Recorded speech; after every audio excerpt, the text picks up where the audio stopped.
오늘은 너희를 향한 하나님의 뜻이라는 말씀으로 제목으로 말씀을 전합니다. 하나님의 뜻은 많은 분들이 관심을 갖고 있고 또 매우 중요한 주제입니다. 초원이라는 어플이 있어요. 혹시 아시는 분 계신가요? 앱 중에 초원이라는 앱이 있는데요, AI를 인공지능을 기반으로 성경이나 신앙에 대한, 그러니까 교회에서는 차마 묻지 못했던 그것도 모르냐라는 질문이나 어떻게 그런 질문을 할 수 있지라는 온갖 질문들을 하면 이 AI가 성경과 그동안 신학적 자료들을 바탕으로 친절하게 대답을 해주는 그런 어플입니다. 모르셨죠? 요즘 시대가 어떤 시대인데요. 그래서 저도 한번 물어봤습니다. 하나님의 뜻은 도대체 뭐니? 하나님의 뜻은 무엇인가요? 라고 질문을 해봤어요. 그때 이 구절을 추천해 줬습니다. 미가서 6장 8절 말씀이었는데요, 우리 같이 한번 읽어보겠습니다. 사람아, 주께서 선한 것이 무엇임을 보이셨나니 여호와께서 내게 구하시는 것은 오직 정의를 행하며 인자를 사랑하며 겸손하게 내 하나님과 함께 행하는 것이 아니냐라는 말씀과 함께 쭉 설명이 달려 있습니다. 한번 가서 물어보시지 아마 다르게 대답을 해줄 수는 있을 텐데요, 미가서 6장 8절에는 하나님께서 우리에게 사람아 선한 것이 무엇인지를 내가 너에게 보여주었다, 내가 너에게 바라는 삶은 이런 삶이다 라고 적혀져 있습니다. 그게 뭐냐면 바로 정의를 행하는 것입니다. 여기서 말하는 정의는 미슈파트라는 단어입니다. 이것은 단순히 옳고 그름의 문제가 아니라 공동체의 정의입니다. 다시 말하면 이 땅에 불법과 불의가 없이 모든 사회의 사람 구성원들이 행복하게 살아갈 수 있는 정의를 뜻합니다. 우리에게 그런 정의를 행할 것을 말씀하시고요, 인자를 사랑하며 라고 되어 있는데 여기서 말하는 인자라는 단어는 헤세드라는 단어로서 하나님의 성품 자비와 긍휼을 사랑해라, 하나님의 성품을 사모해라, 우리에게 그걸 요구하고 있습니다. 그리고 마지막으로 겸손하게 내 하나님과 함께 행하라고 말씀하고 있습니다. 정의와 사랑과 겸손함으로 오늘을 살아갈 것에 대해 이야기하고 있습니다. 미가 선지자가 선포했던 당시의 시대는 부패하고 타락하며 하나님을 떠났던 그 시대에 우리 그리스도인들에게 주시는 하나님의 뜻, 하나님의 명령이 바로 이런 것이었다라는 겁니다. 어쩌면 오늘 우리에게 너무나도 필요한 말씀이 아니었나 싶습니다. 겸손하게 하나님의 뜻을 물으며 오직 정의를 행하고 인자를 사랑하며 그 말씀에 순종하는 삶을 살아가는 우리 성도님들이 되셨으면 좋겠습니다. 그래서 AI가 들려준 대답 말고 저도 한번 생각해 봤습니다. 하나님의 뜻은 무엇일까? 가장 먼저 떠오른 답은 바로 거룩입니다.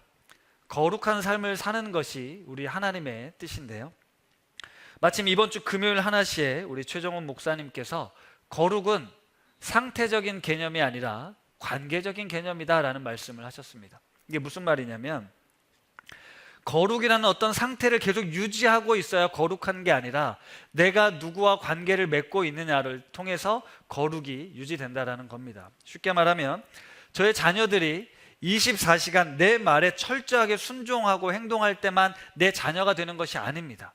때로는 내 속을 썩이고 말을 듣지 않아도 나와의 관계는 변함없는 것처럼 하나님께서 말씀하신 거룩은 우리가 하나님 안에 거하고 있을 때 비록 미숙하고 문제가 많고 잘못된 것들이 있어도 하나님 안에 거하고 있을 때 우리에겐 거룩이라는 것이 부여된다는 것입니다. 다음 날 하나시에서도 박신혜 목사님께서 이 거룩에 대해서 또 한 번 더 말씀하셨는데요, 레위기 19장 말씀을 통해서 하나님께서 이스라엘 백성을 애굽에서 건지신 이후에 가나안 땅으로 들어가는 이스라엘 백성에게 거룩이 무엇인지를 말씀하십니다. 그 말씀의 내용은 단순히 종교적인 행위, 매일같이 예배드리고 기도드려라를 넘어서 여러분의 일상에서 여러분이 하고 있는 일들을 정직하고 성실하게 살아가는 것을 거룩이다라고 이야기를 했습니다. 다시 말하면 하나님의 뜻은 거룩인데 그 거룩함은 율법적으로 흠이 없는, 도덕적으로 흠이 없는 상태를 매 순간 살아내는 것도 아니고 매일같이 종교 행위들을 하는 것을 뜻하지 않습니다. 거룩은 하나님과 관계를 맺음으로써 나에게 어떤 존재가 부여받았는지를 기억하고 나에게 맡기신 그 직업, 가정, 관계 속에서 성실하게 그 일들을 감당해내는 것을 거룩이라고 할 수 있다는 것입니다. 제가 이번 설교를 준비하다 보니까 한 달 전에 이미 하나님의 뜻은 이것이니 라는 제목으로 말씀을 전했습니다. 여러분 알고 계셨죠? 화요일 날 제가 분명 설교 모임 할 때 성경엔 하나님의 뜻은 무엇이다라고 언급되어 있는 구절이 거의 없다라고 이야기를 하고 설교 모임을 했었거든요. 네, 한 달 전에 이미 제가 하나님의 뜻은 이거다라고 이미 설명을 했더라고요. 데살로니가 전서에는 다른 성경 구절에는 하나님의 뜻대로 행해라, 하나님의 뜻을 분별해라 이런 말씀이 많지만 도대체 하나님의 뜻이 무슨 내용인지를 구체적으로 설명하는 구절들이 많지 않은데 데살로니가 전서에 무려 2번이 나옵니다. 데살로니가 전서 4장 3절 말씀인데요, 같이 읽겠습니다. 하나님의 뜻은 이것이니 너희의 거룩함이라 곧 음란을 버리고 하면서 너희 아내를 귀히 여겨라, 뭐 이런 내용이 나왔어요. 그때 이 말씀을 전하면서 하나님의 뜻은 거룩함인데 그 거룩함은 단순히 음란한 행실을 하지 않는 것, 그것 넘어 그거 이상의 말씀이라는 말씀을 드렸습니다. 그것은 사람을 어떻게 바라보느냐, 어떻게 취급하느냐의 문제라고 말씀드렸어요. 여성, 종이나 노예, 어린이들을 사람 취급하지 않던 철저한 피라미드 계급 사회에서 사람이 어떤 존재인가를 네가 바라봐 주는 것, 대우해 주는 것, 그것이 거룩이다라고 말씀드렸습니다. 나의 성공을 위해서, 나의 편의를 위해서 노예를 부리고 사람을 수단화하고 도구화하는 것, 그것은 잘못된 것이다 라고 말씀을 드리면서 오늘날도 마찬가지인데 세상의 질서와는 전혀 다른 관점으로 우리 그리스도인들은 거룩함이 무엇이냐, 이 땅에 존재하는 모든 생명들을 귀히 여기고 그들을 보듬고 끌어안으며 함께 하는 것, 그 가치를 알아봐 주는 것, 그것이 거룩이다 라고 말씀을 드렸습니다. 이처럼 거룩이라는 것은 우리가 생각할 때 어떤 영적이고 특별하고 신령한 삶을 살아가는 것이 아니라 지금 매일의 일상 속에서 우리가 마주하고 있는 현실을 어떻게 바라보고 어떻게 대우하고 어떻게 관계를 맺느냐라는 것과 매우 밀접하게 관련되어 있다는 겁니다. 그래서 하나님의 뜻은 어떤 특별한 시간과 장소에서 이루어드려야 될 약속이 아니라 매 순간 부딪히고 있는 우리의 현실 속에서 이루어야 될 하나님의 뜻이라는 겁니다. 하나님의 뜻 하면 또 떠오르는 대답이 있는데요, 그것은 바로 예배입니다. 하나님은 우리가 예배하기를 원하시고 예배자로 살기를 원하십니다. 예배와 관련해서 요한복음 4장에 사마리아 수가성과 예수님의 만남의 장면이 있습니다. 먼저 21절 말씀 같이 읽겠습니다. 시작.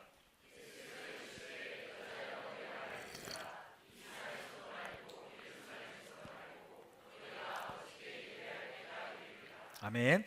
고통과 슬픔의 인생을 살다 온 한 여인을 아실 겁니다. 이는 삶의 자유를 누리고 싶었고 구원을 얻고 싶었지만 그 어떤 것으로도 마음의 평안과 자유를 누리지 못했습니다. 예수님을 만나서 나도 구원을 얻고 싶고 나도 자유를 누리고 싶습니다. 그런데 나는 예배할 곳이 없습니다. 사람들이 말하길 예루살렘 성전에 가서 제사를 드려야 내 죄가 씻음 받고 그곳에서 구원을 얻을 수 있다고 하는데 나는 이곳 사마리아에 있어서 그렇게 갈 수가 없습니다 라고 이야기를 합니다. 그때 예수님께서 이렇게 말씀하십니다. 아버지께 참되게 예배하는 자들은 영과 진리로 예배할 때가 오나니 곧 이때라. 아버지께서는 자기에게 이렇게 예배하는 자들을 찾으시느니라. 하나님은 영이시니 예배하는 자가 영과 진리로 예배할지니라 라고 말씀하십니다. 여인은 그런 거룩한 장소에 내가 갈 수 없어서 나는 지금 이렇게밖에 못 삽니다 라고 얘기할 때, 아니다, 참되게 예배할 때가 온다, 그게 바로 지금이다. 지금은 어떤 순간입니까? 네 앞에 내가 있다, 예수 그리스도가 있다. 그리스도가 있는 곳은 어느 곳이든 예배하는 곳이 될 수 있다.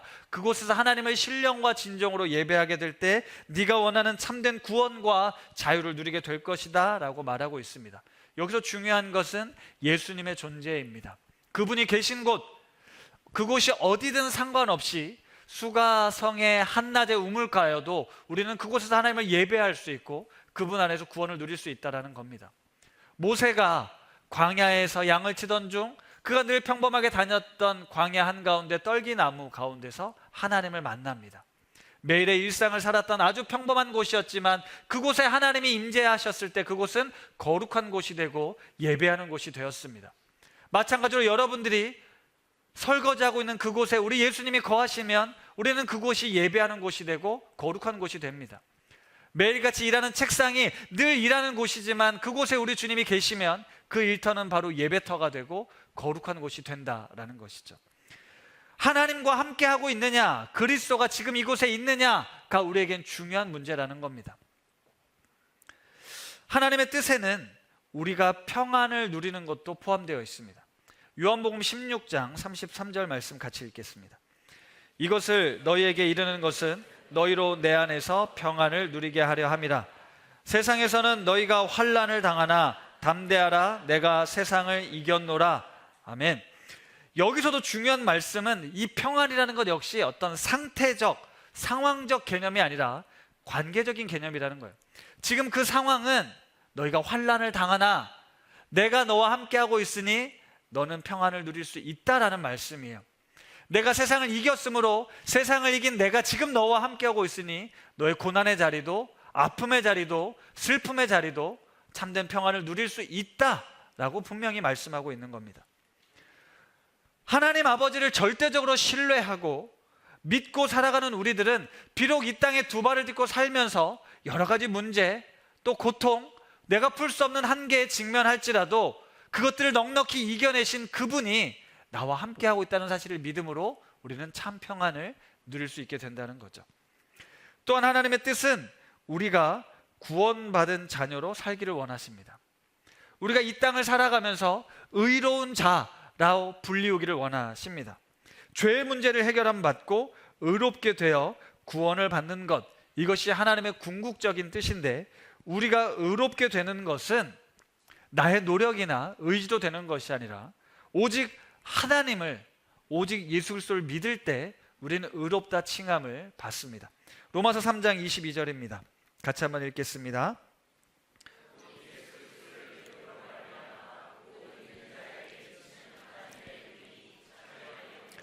갈라디아서 2장 16절입니다.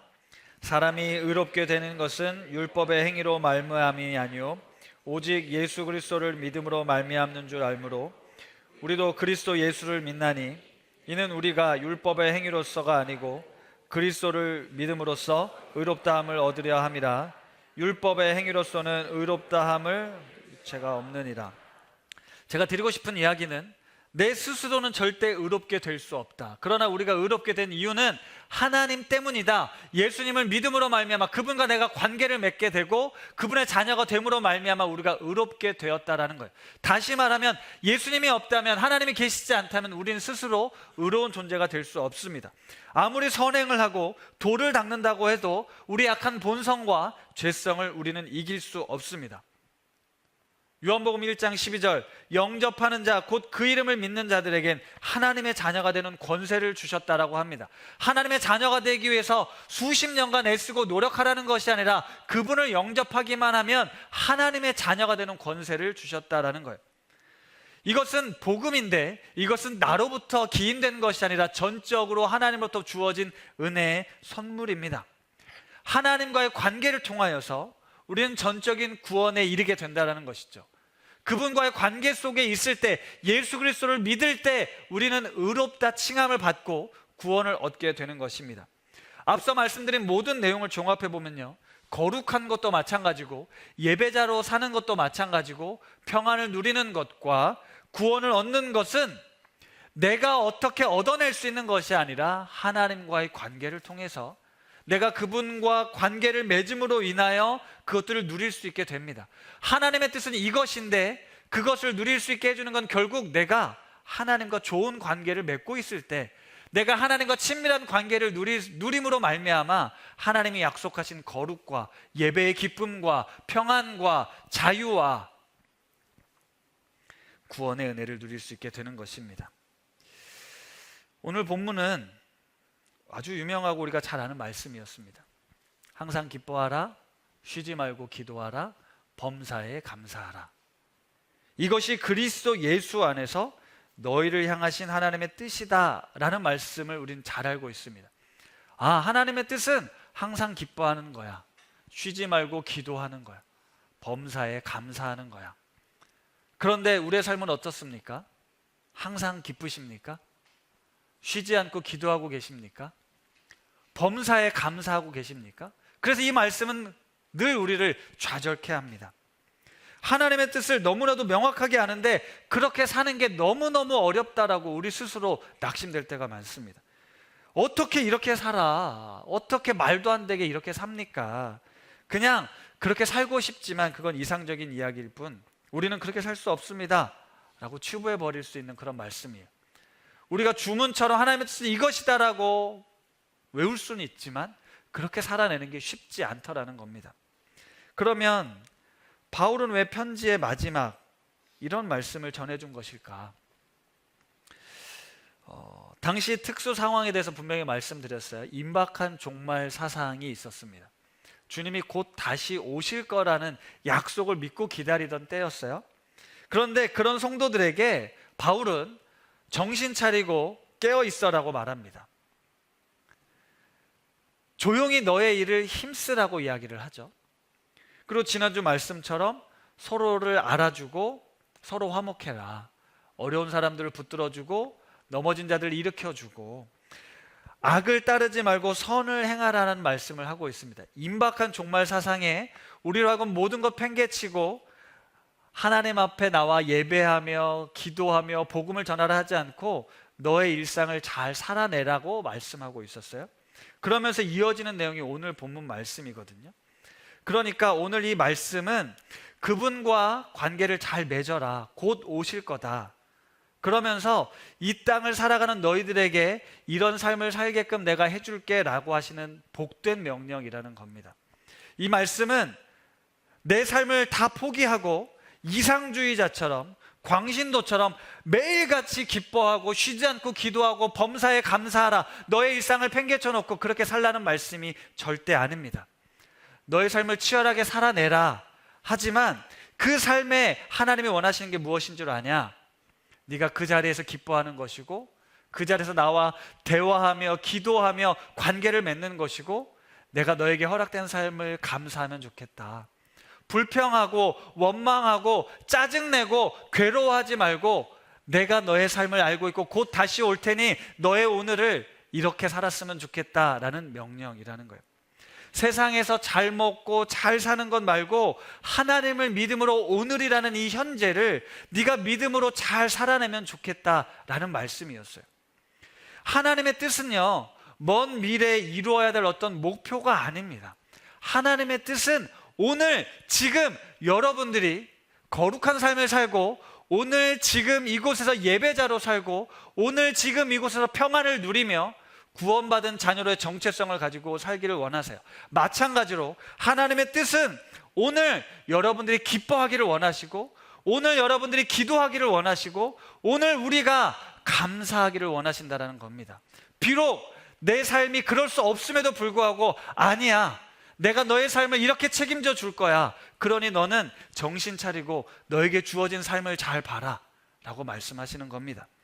제럴드 시처가 쓴 하나님의 뜻이라는 책에는 이런 구절이 나옵니다. 한번 같이 읽어볼게요.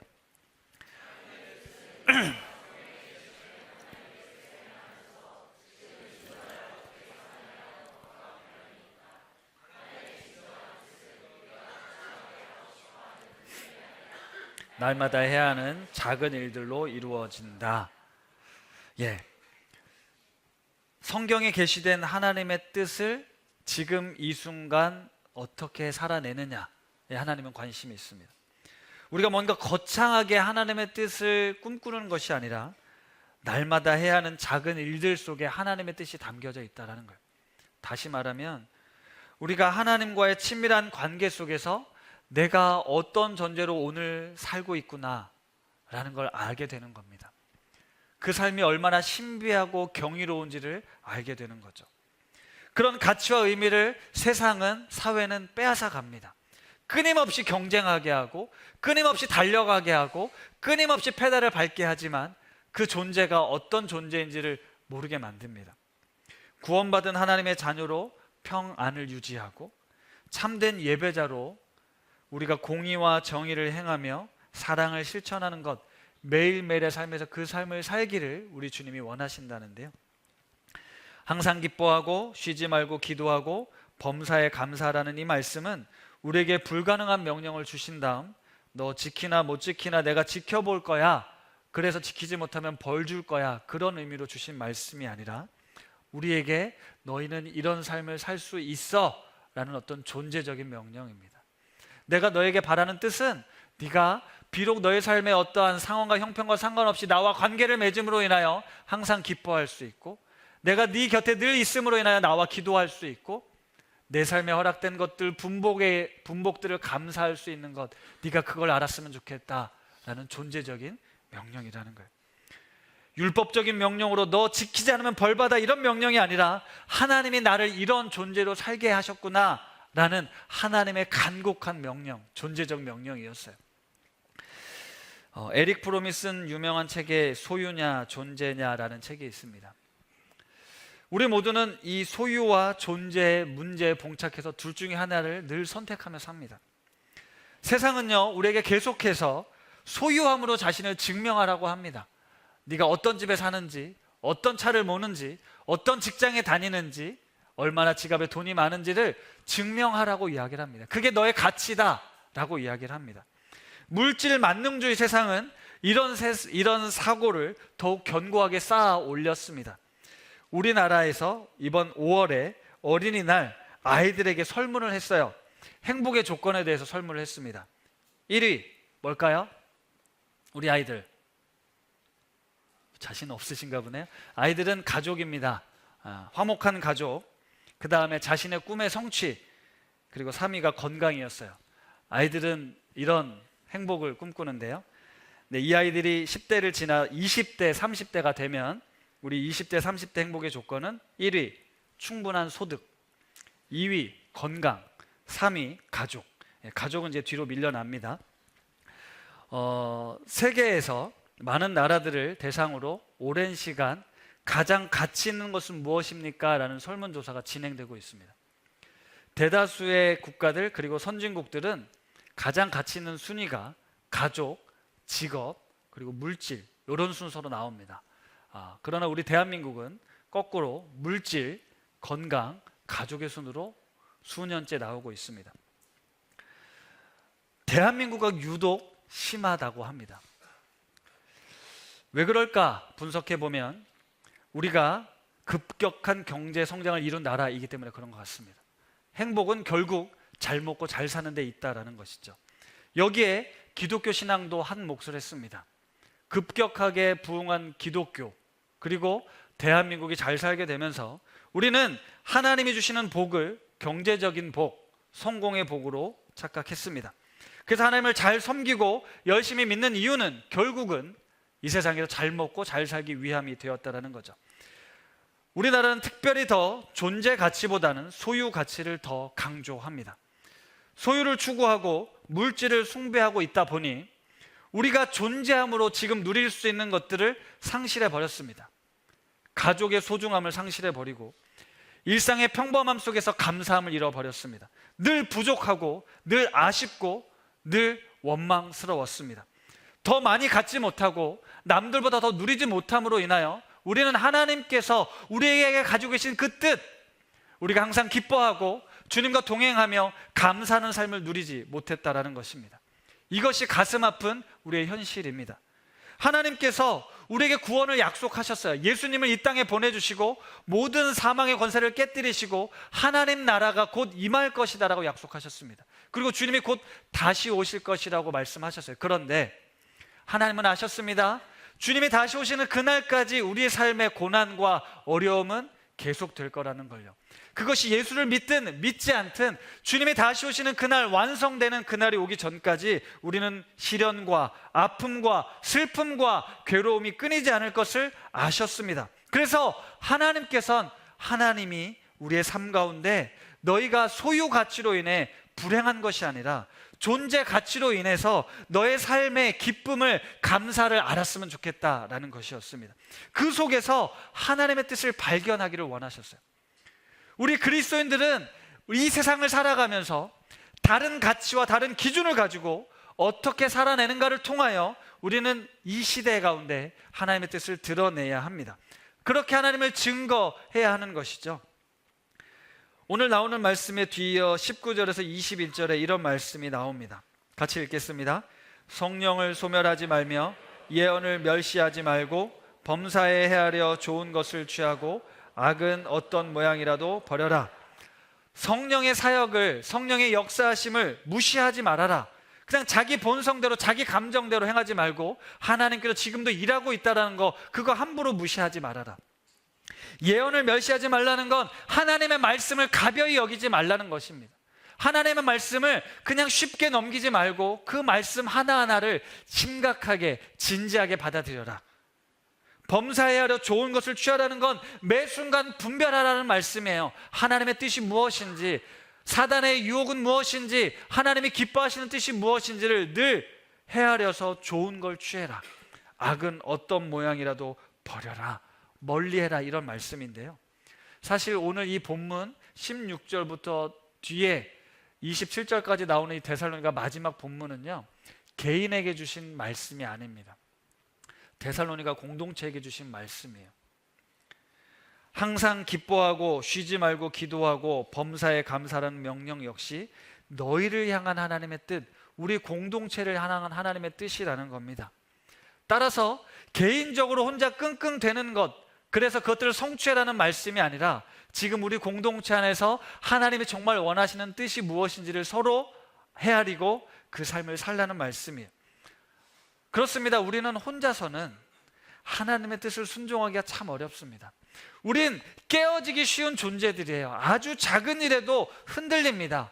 기뻐하고 감사하고 기도하다가도 아주 작은 문제만 생기면 불만이 생기고 원망이 생기고 기도가 막히고 감사하지 못합니다. 홀로 감당할 수 없을 때 바로 공동체가 옆에 있는 거예요. 함께 지지해주고 위로해주고 격려해주며 붙돋아줄 그 지체가 우리 가운데 있는 겁니다. 사랑하는 성도 여러분, 말씀을 마무리하면서 하나님께서 오늘 우리가 기뻐하고 감사하며 기도하기를 원하신다는 걸 들었습니다. 그것은 나 혼자서 고분분투해야 되는 삶이 아니라 우리 믿음의 사람들과 함께 하나님이 우리에게 원하시는 삶, 그 삶이 무엇인지를 알고 그 존재적 명령에 순종하는 것이 바로 그리스도인의 삶입니다. 이것은 나의 어떠함과 나의 상황과 나의 노력에 의해서 이루어지는 것이 아닙니다. 그건 불가능합니다.